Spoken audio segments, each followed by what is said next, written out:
What's up guys? In this video I want to talk about Splinterlands card prices and their recent development. If you remember, 1.5 months ago I uploaded a video called Is it worth playing Splinterlands in 2021?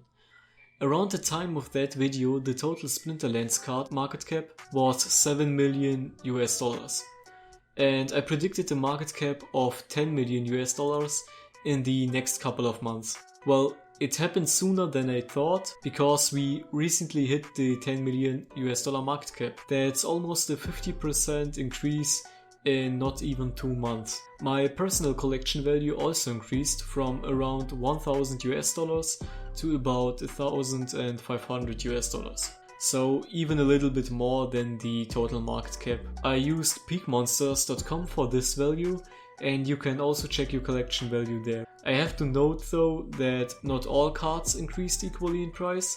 For example, most untamed cards remained at the same price like they were a month ago.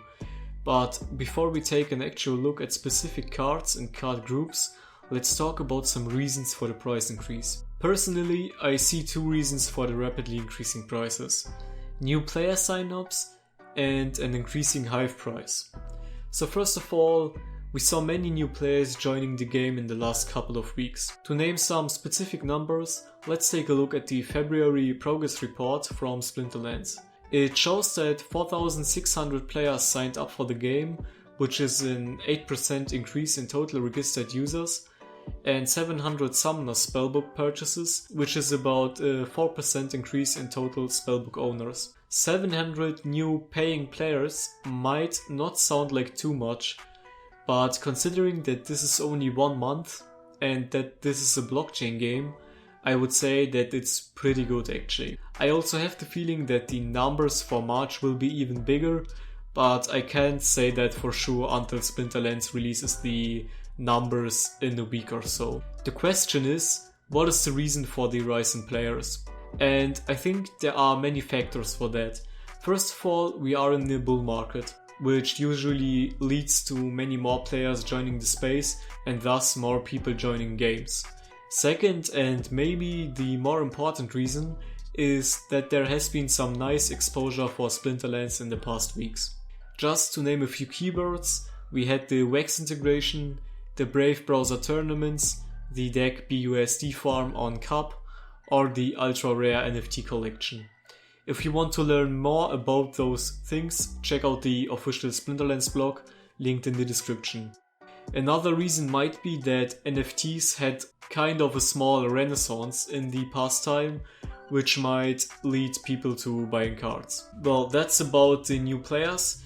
Now, another factor that might rise card prices is the rising HIVE price that we have witnessed. Just 2 days ago, HIVE hit a price of 70 cents per HIVE token, after more or less steadily rising from a local low of 13 cents at the beginning of February.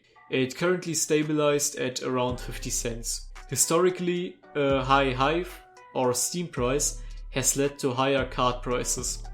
Obviously, people are just more willing to spend their coins when they are worth more. And I believe this effect may continue for another couple of months, maybe even until 2022, as I don't think we will see a major price decline of altcoins in US dollar value until that time. And well, that's why I think we see this price action happening. Now let's actually take a look at some specific card prices.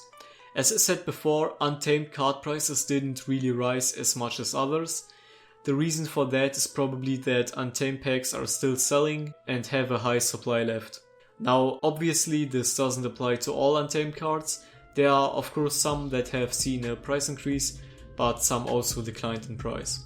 Now, before I show you some graphs of other cards, keep in mind that we will see pretty high fluctuations on a day-to-day basis.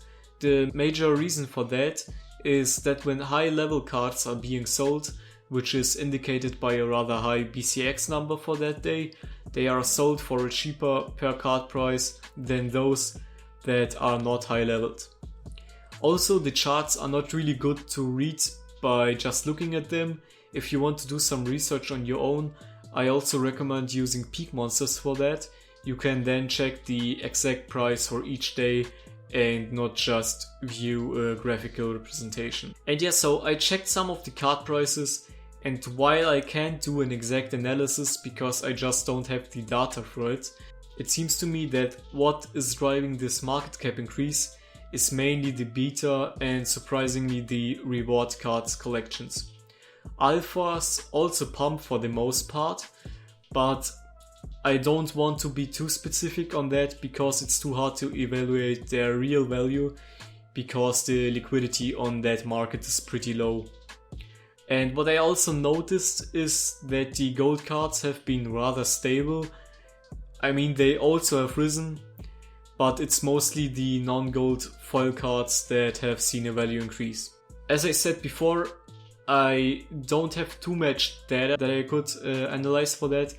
So if you want to be sure, just do an analysis for yourself. It will be probably more precise. It's really hard to get a good overview over the exact part of the market that is driving this market cap increase, but I still think that my previous analysis could be more or less right.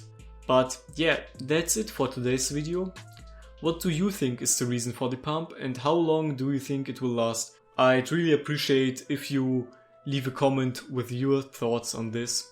Thanks for watching, I hope you have enjoyed the video, have a great day and see you in the next video. Bye.